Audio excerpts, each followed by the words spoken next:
Alhamdulillah wa salatu wa salamu ala rasulillah wa ba'd. So let's begin with the dua. We ask Allah to help us to benefit from the things which are said and to take that which is correct and to benefit from it and to discard which is incorrect and to leave it.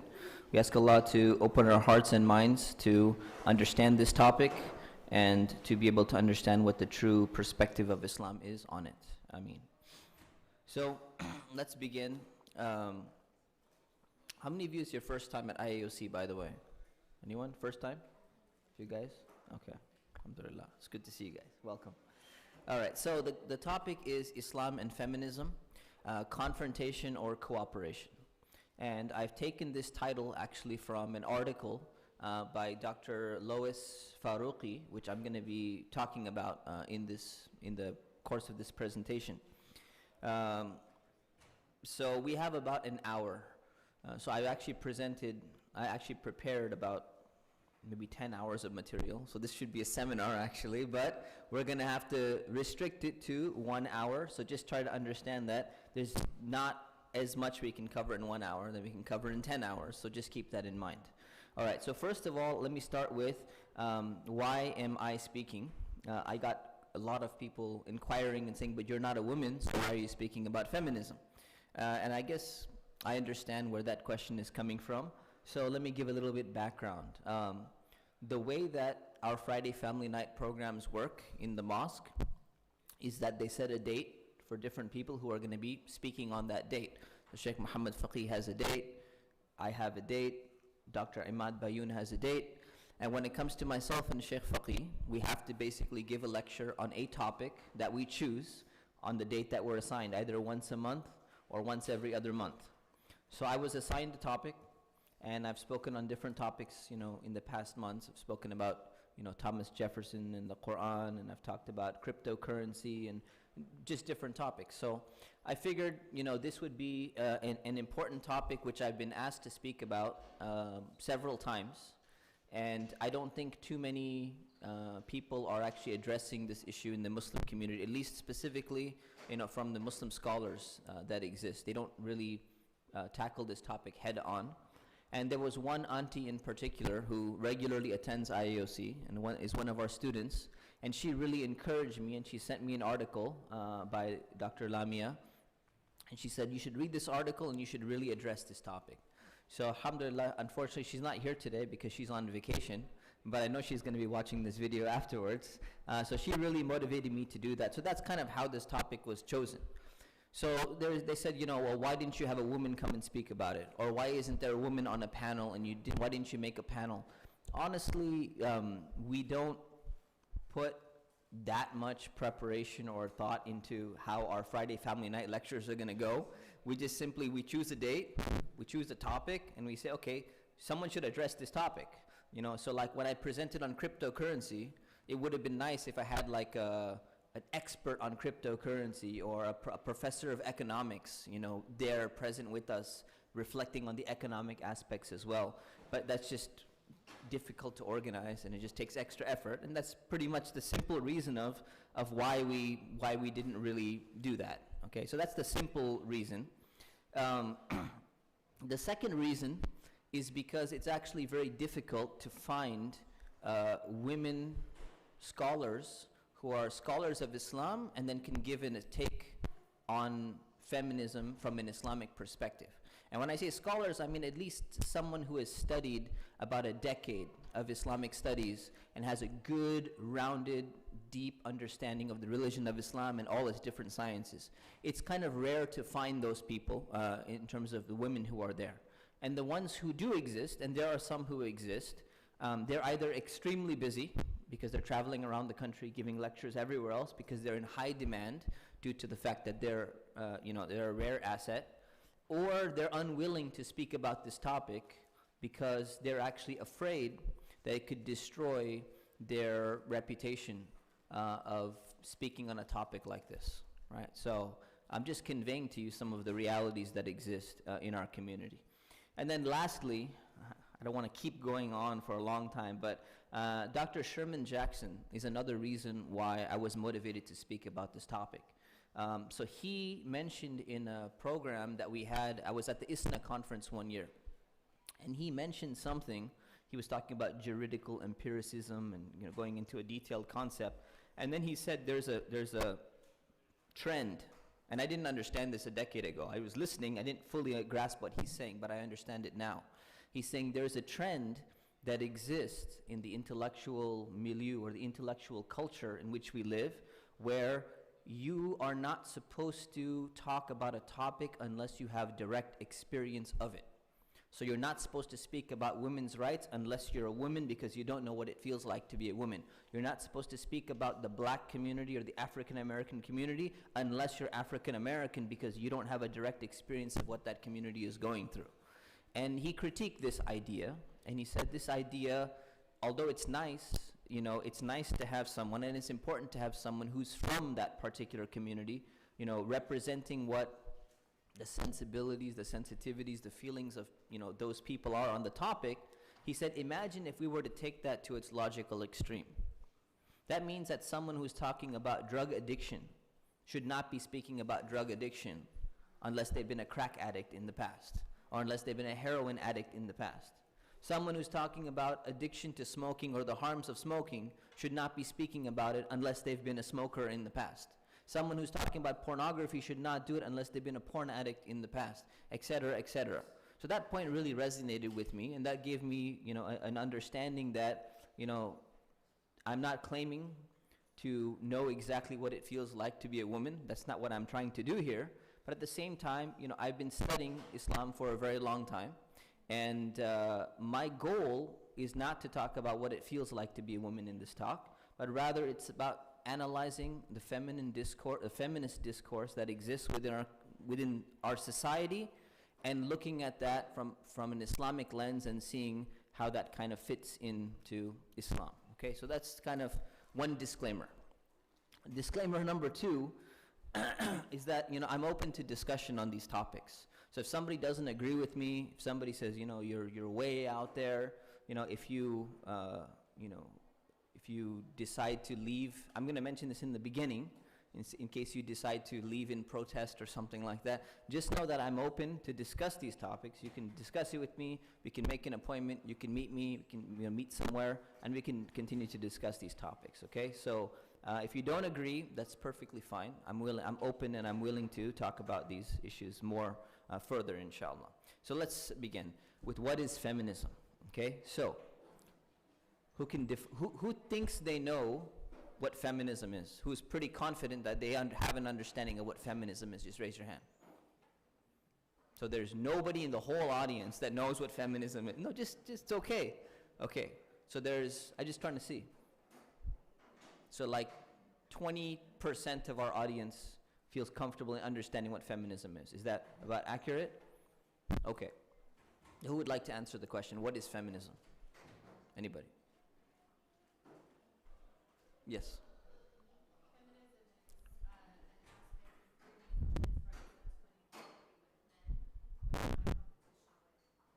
Okay, it's an aspect of bringing women's rights to be in equality with men, but not in competition with. Okay, good. Anyone else have a different definition?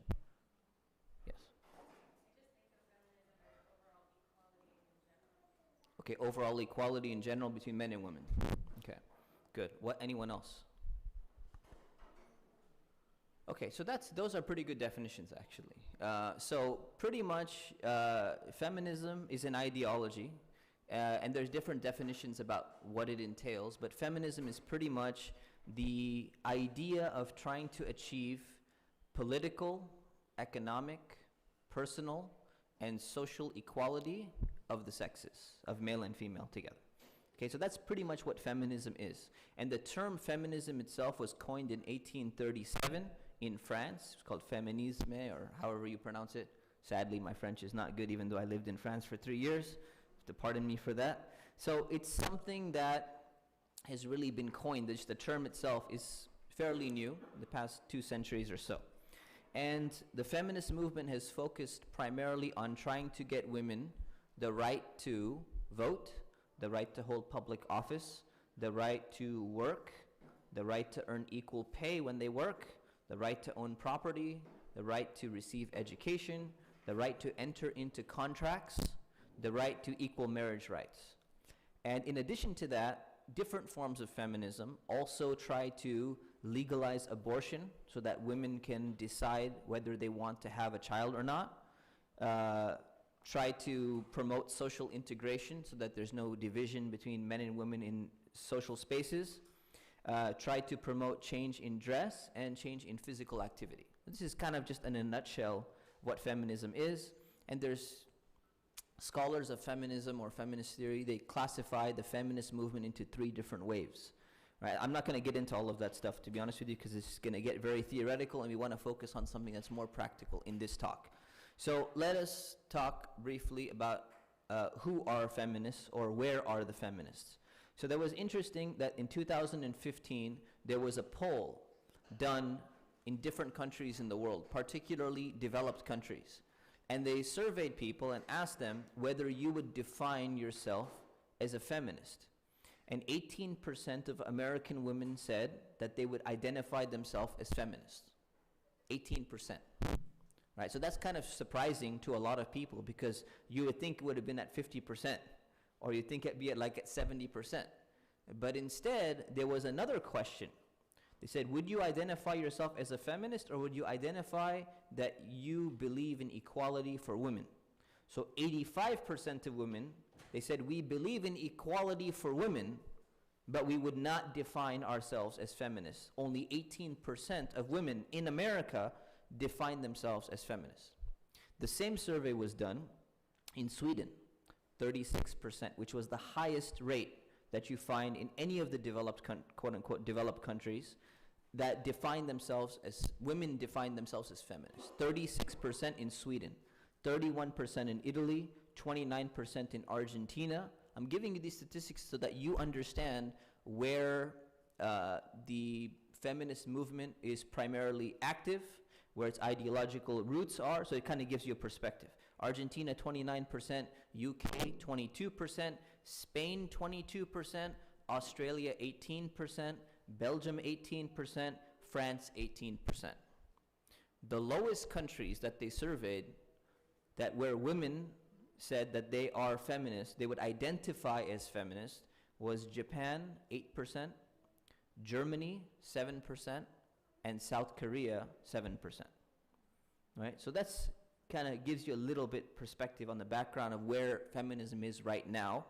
At the same time, they surveyed men, and they asked how many men identify themselves as being feminists. So the numbers were slightly lower, but they were quite predictable.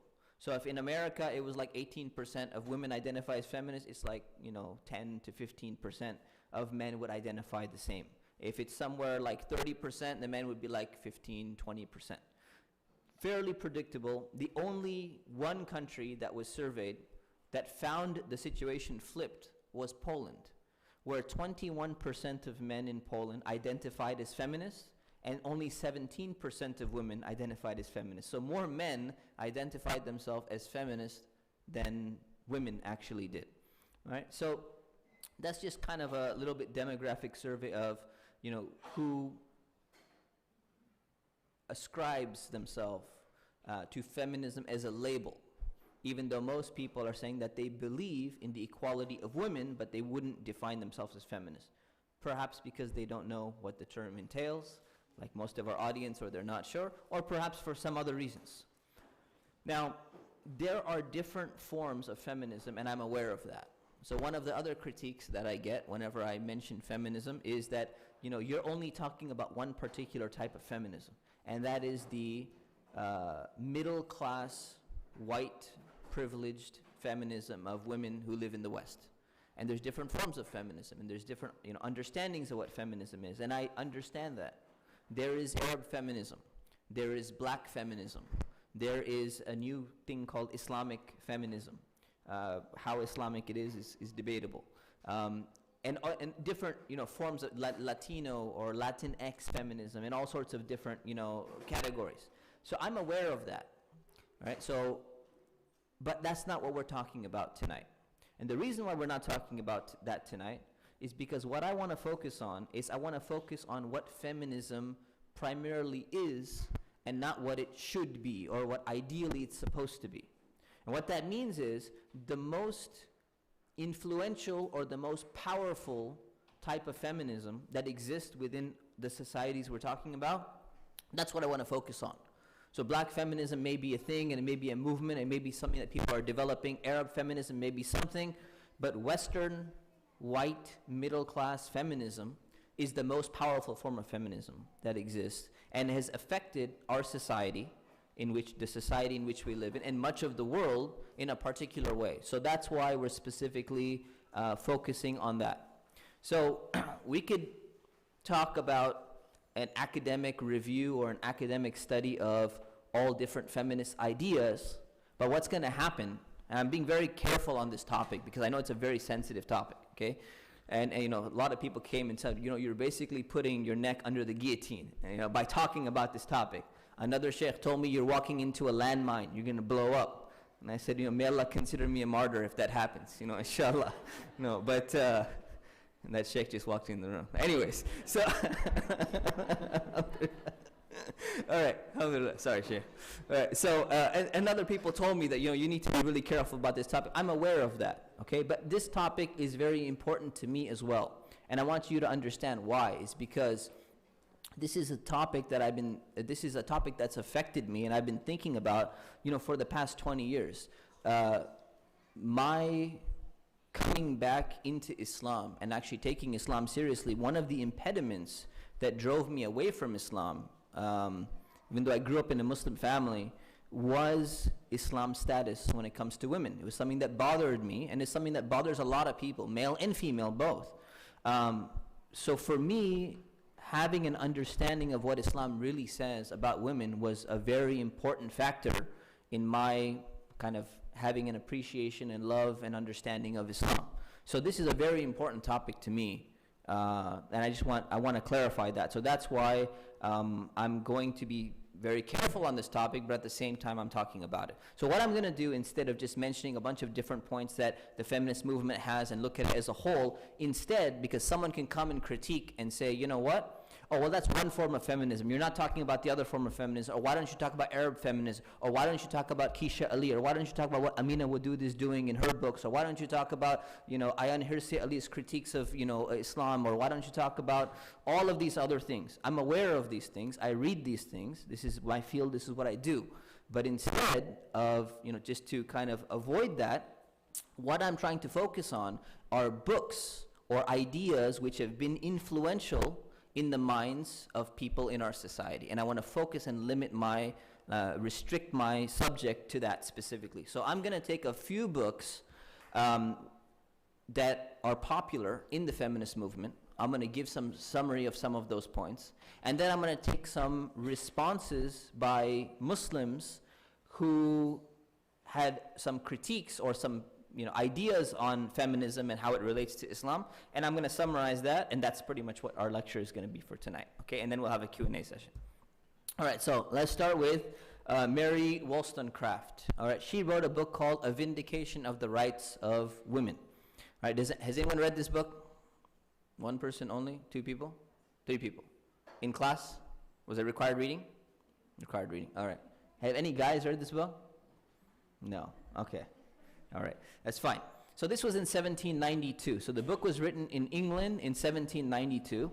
It's considered to be one of the very early feminist texts. Technically, it's a proto-feminist text because feminism wasn't considered to be a movement at the time, but it's a text which inspired people from the feminist movement, and it was actually very well received when it was written. And there's some critique on that, but we can talk about that another day. So here is a summary of some of the points that she brings up. And I'm not going to give a detailed commentary on it. I'm going to allow our Muslim thinkers to give a commentary on the principles of how to address those. I just want us to understand what are the ideas that exist in the books which are inspiring feminist thinkers. SubhanAllah. All right, and you know, what can we do about it? So before I begin talking about that, I want to explain something about computers to you, okay? So Dell has made a new computer which is very small in its form factor. It has a very nice shape. It's very portable. It has a great screen and everything. But one of the problems with that computer is that if you have a document open, you're in the middle of a khutbah, you're in the middle of a lecture, it will just randomly shut down and completely ruin the train of thought of the speaker, eliminate all of his notes. So one of the things I did was, because I'm a computer science major, I thought I'm smart, so I downloaded the software called Shutdown Blocker, which basically prevents your computer from shutting down. It'll actually stop it from shutting down. But what's really interesting is that this Shutdown Blocker software is actually garbage because it doesn't work, you know, and my computer just shut down. But the great thing about it is I know that this happens, so I know how to immediately load my notes back up and get right back into the subject. And I've actually had to do this in a khutbah where there was 5,000 people in the audience, and the notes just decided to immediately, the computer just shut itself down, but nobody noticed that I was restarting, the notes came back up, and alhamdulillah, everything was perfectly fine. You know, so this is the result of some practice that I have. So let's get back to Mary Wollstonecraft, okay? So in 1792, she writes this book, and some of the points that she mentions are, first of all, that there's a difference in education between men and women. Now understand, she's writing about England in the early, late 18th century. So she writes that there's a difference in education between men and women. And she says why, she talks about that this is unfair, it's unjust, and this is in England. And she says, why do men and women have to have different characteristics in society? Why are they viewed differently? Why is there a differentiation between male and female in society? Then she talks about how women should be part of democracy in the sense that they should have a say in political affairs. They should be able to vote. Again, this is very early on, so this is prior to the form of democracies that we understand them to be. But she's kind of hinting at these ideas. Then she says that women should not be looked down as second-class citizens, and that they are looked down in England during her time as second-class citizens. And she says one of the reasons why this is because of the Bible. She says the Bible has said that there's Adam and Eve was created from the rib of Adam, and that automatically puts her into a subservient state or a second-class state. And there's no work around this. If you accept the story of Adam and Eve according to the Bible, from the from the perspective of Judaism and Christianity, you're stuck into this idea that women are somehow second class and they cannot get out of this. Then she says, on top of that, women need to we need to kind of get beyond that. And women need to have a greater voice in literature, and the different standards that we have in society are unjust. So she starts talking about some of them. She says that if a woman expresses disagreement, it's considered unladylike in society. And therefore, this double standard needs to be eliminated. When she disagrees, she should be as potentially vocal or aggressive or whatever word you want to use. She should be able to disagree or have certain characteristics that men have, rather than having this false notion of being ladylike, which should not necessarily exist within society. Then she says women deserve representation in government. She says women, unfortunately, according to her, are taught to focus on beauty and grace, and this focus limits them in society and prevents them from achieving their full potential. She says that women do not have access to the same education as boys, which was true in that society. And she says, why should women not be able to study the exact same subjects as boys do in all aspects of education? They should study all the same subjects, and there's no reason why they shouldn't have exactly the same type of education. And she says boys are raised differently than girls when they're children. So boys are told by their parents to go and play outside, and girls are told to stay inside and play with their dolls. Right? So he says this is a double standard which needs to be eliminated. And she says one of the problems which it causes is that if women cannot go outside and play and get physical activity, they already have a physical weakness relative to man in terms of their body structure, in terms of their muscle development, muscle mass, and all of that. Now this will continue their physical weakness even more by not letting them go out and play while they're young, and then going and being involved in more, grueling physical activities. And then she says, the idea of giving girls dolls when they're young, what it does, it actually tells them that beauty is the only thing that is important in society, and it pushes them in that particular direction, and therefore we need to change the way in which we actually raise our kids in terms of whether we give dolls to our daughters, or whether we give guns or action figures or something like that to our boys. Again, keep in mind, this is all 1798. So then she writes that men want to keep women as sex objects, or they want to keep women in control. So this is the primary mission or goal of many men in society. And she says this results in women being suppressed. She says getting a good husband in our society today means that you should be pretty and you should be docile. And if you have these two characteristics, you're going to be able to get a good husband. Then she says that women can sometimes be very sneaky and deceitful. And the reason why they're sneaky and deceitful, and they can gossip and everything, is because they don't feel that they're equal. And if we make them equal, then they will stop this sneaking around and gossiping and stuff like that. So that's a solution to that problem. That's why that problem exists. Then she says men treat women as a fashionable accessory, as something just on the side, right? And she said the solution to that problem is that men and women, when they're in a relationship, they need to have friendship. Friendship is the core or key to having a good relationship. And the only way they can ever be friends is if they're treated as being intellectual equals. And until that happens, they're not going to be treated at that level.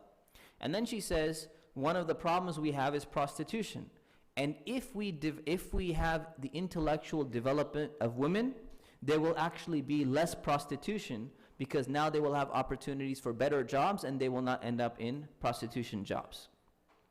And she says that there are double standards in our society. Another one of the double standards is that men are allowed to sleep around while women must be faithful. So the standard should be removed. There should not be this double standard. Now she doesn't exactly clarify which side she wants it removed to, but I'm not going to comment on that, but because there was a big controversy about her. What happened is that after she died, this is just a side note, I'm not making a point with this, but it's a side note, after she died, her book was very popular when it was written. And you wouldn't think it was popular, because many people have a perception that 1790s in England, they would not accept these ideas. Actually, they were accepting these ideas, and they were open to these ideas. The book was very popular at the time. But what happened was, after she died, her husband started publishing a memoir about her and saying things like, what type of woman she was. And he was not trying to insult her. He thought he was doing her some service by saying, this is the type of woman she was. She was adventurous and this and that. But instead, he revealed some things about her, that she had, children out of wedlock, and she had a bunch of love affairs, and she had a bunch of these things. So what happened was that people who were respecting her, they lost respect for her, because they thought that that's too radical of a thing that she was engaged in, so she was not a role model for people. So for a long time, for about 100 years, people did not really give so much weight to her ideas once that information leaked out. But then after 100 years, then people kind of said, okay, let's go beyond that. We can go back to that idea. So anyways, side note.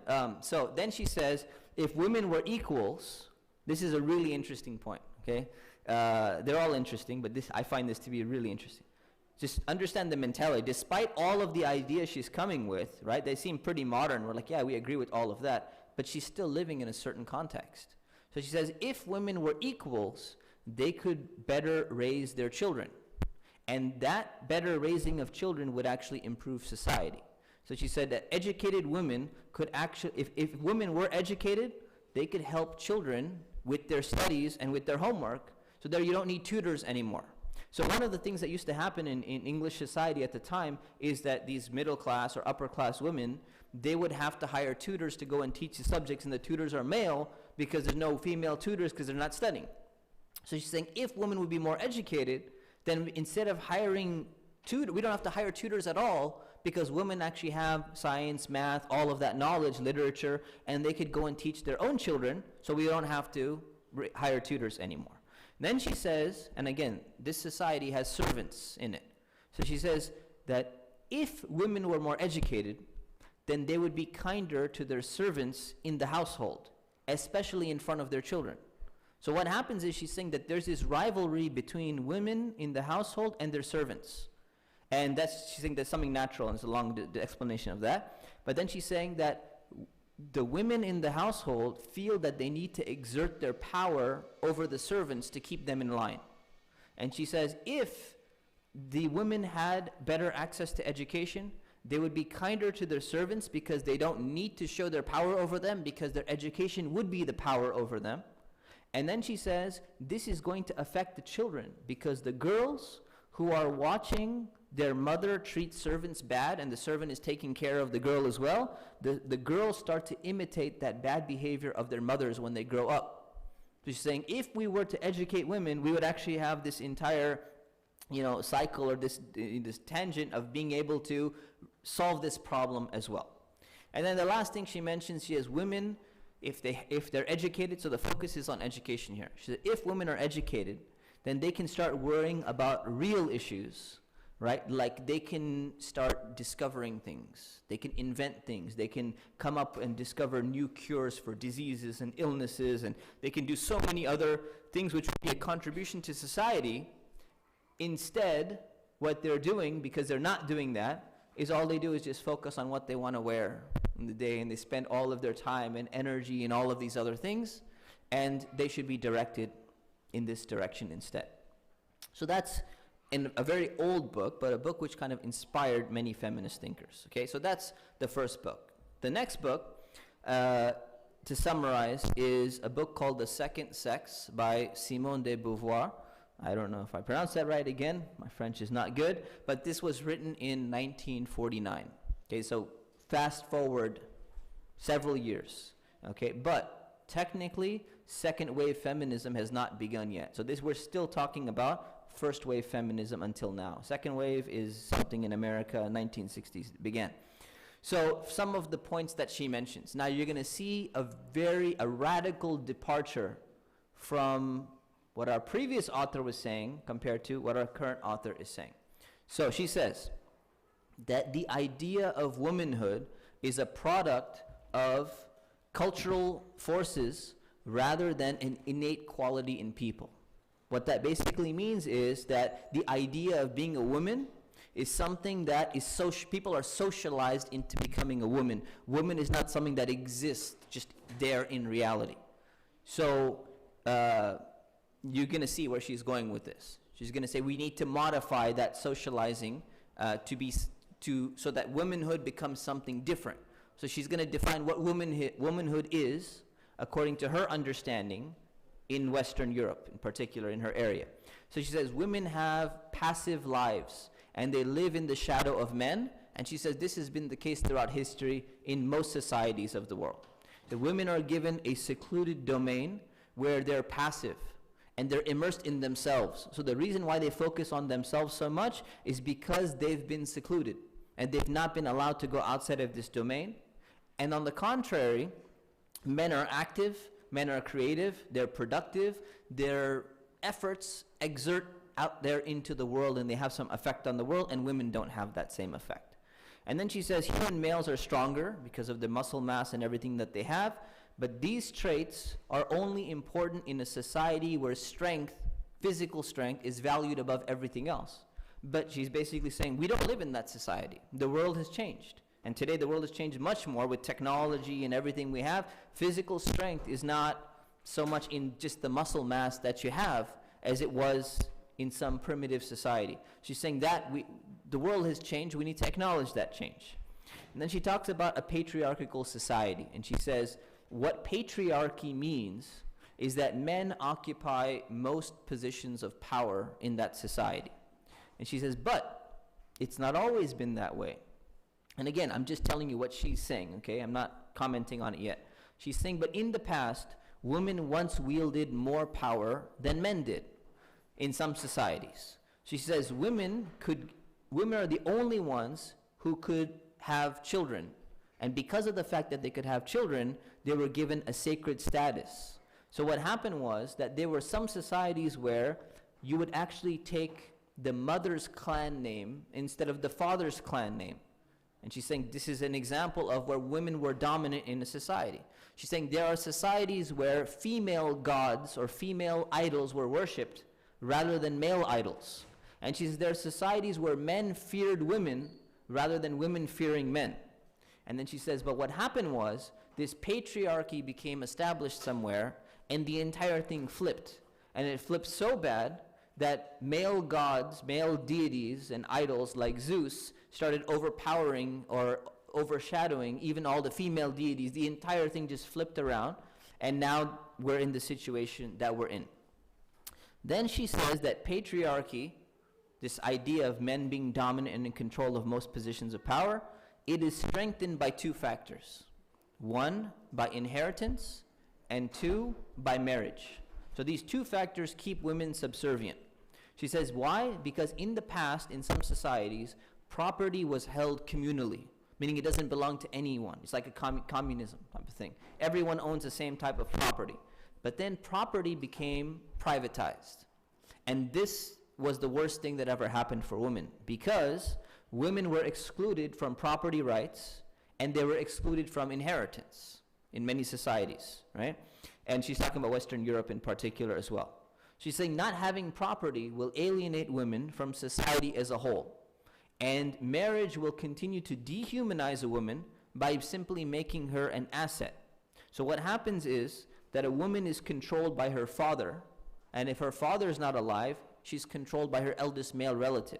And then after she gets married, she's passed on to her husband, and then her husband will control her. And then she says there was even a Greek custom called epiklarate, or I can't pronounce it right, which basically forced women to marry the eldest male in the husband's family if their husband actually passes away and dies. She's saying this is an effort to keep women in absolute control. And this is what happened and something that evolved. So she's saying, look, today, we're looking in the, almost the 50s. She's saying, look, there are improvements today. Women are better off than they were in the past in all of these civilizations. Remember, 1949, she's writing. She says, there are improvements, but the subjugation of women continues. Women are not allowed to go to, in the past, women were not allowed to go to university. Now they're allowed to go to university. It's progress. Women were not allowed into politics. Women are now allowed into politics. Progress. But then she says, by remaining unmarried, the women who were able to be powerful, by remaining unmarried, they were not subjugated by men when their fathers died, when the male relatives died, and when either they didn't get married or their husbands died. That's when they were actually able to get their full freedom. Right? So then she says in 1918, another example of where women are still subjugated or women are still treated unequally. In 1918 in America, she says women earned half of what men earned, even if they were performing the exact same job. So if they're collecting the exact same amount of coal from a mine, they would get half the amount of money than a man would actually get. And of course, we can talk about how that still plays out today. And then she says housewives were seen as unable, housewives are viewed as being intellectually incapable of doing any work outside. And then they're unpaid and they sit at home and they get stuck, and they're viewed as being inferior beings as well. So then she comes back to the Bible and she says, much of the problems are resulting from the Bible. She says, once you accept the story of Adam and Eve, it degrades women. Eve is responsible for tempting Adam in the first place, which resulted in the entire fall of human beings to this earth. And therefore, from the Christian perspective, people have what's called original sin. And she says, the fact that people are born with sin is all the burden is actually placed on the woman, because she's the one who's responsible, who tempted Adam in the first place. So you can see her religious perspective on that as well. And then she says, but it's not just Christianity. There's so many myths about women across so many different cultures. So she said, even if you look at Greek mythology, not Christian, not Judaism, not monotheistic. She says even the Greek muses, the women who are singing and all that, it just shows the same myth that women basically are beings which can inspire, production, but they cannot create anything in and of themselves. Basically what she's saying is that even the Greek mythology and putting the muses and what they're doing is inspiring men and all that, it's like today. Women are supposed to be cheerleaders for the football team or the basketball team, but they're not playing the sport themselves. Right? So she's saying even those things are myths, and that just degrades women further. And then she says another thing which degrades women further, she goes back to Christianity, and she says even the idea of Maryam, the mother of Jesus, is degrading because she has no individual contribution herself. Her contribution is delivering the child rather than actually having an independent contribution. Again, this is from her perspective. Okay, Islam has another perspective on this. But, so she's saying, and Christians, keep in mind, Christian environment, they believe that this is God, the Son of God. So for them, this is like the most important thing, but what is her role in that? It's almost like someone who's inspiring or a cheerleader or someone who's just producing, but there's no direct role in the most important person who was born for Christians. And then she talks about a few more points and then we'll kind of move on. She says that becoming a woman starts in childhood. So we need to rethink how we view childhood. Very similar to what our previous author was saying. She says that we divide boys and girls. And boys are told to be a man. No, who's heard that before? Right? You heard that before. Be a man. What does that mean? It means be independent and be strong. And she says, but girls, they don't get that. They're treated like infants, like little babies for a longer period of time, and they're given more warmth and care and nurturing. And she's saying this results, further perpetuates the subjugation of women. And then she says, boys are allowed to urinate while standing up. And this gives them a sense of agency. And the fact that they have agency, they actually become more empowered. And women, they have to sit down or they have to squat. And they have to do it, they're taught to cover themselves up rather than expose themselves. So that, what we call in Islam, haya kind of thing. You should be a little bit, having some shame when it comes to that.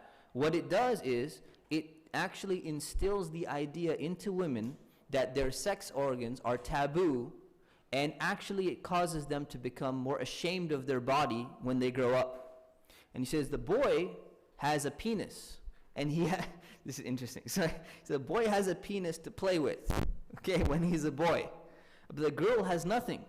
So what does she do? She ends up getting a doll. And having a doll signifies that she should be like her mother, and she should start preparing for taking care of children when she gets elder. I should say all of this that we have from the physical characteristics of boys and girls to the type of toys we give them to the type of manner in which we treat them, all of this contributes to the subjugation of women at the end of the day. And then she says when girls become adolescent and they start to grow up, they realize that their mother's role is confined and that their mother is subjugated. So they want to be in their father's role. So she said that the statistic was performed during her time, and she said that they asked and they checked how many boys wanted to be girls. It's 1949. What percentage do you think it was? 1%. All right. How many girls wanted to be boys? 75%. All right. So totally different statistic. And then she continues on, and she says it just continues. The burden continues for women. The fact that women have breasts is a further burden for her. It's a physical discomfort and all things. The fact that she has to menstruate and she has a period, it becomes a further burden for her. Right? And then it continues on and on. So you can kind of see some of her ideas and how they've been influential in shaping, the hearts and minds of people. Okay?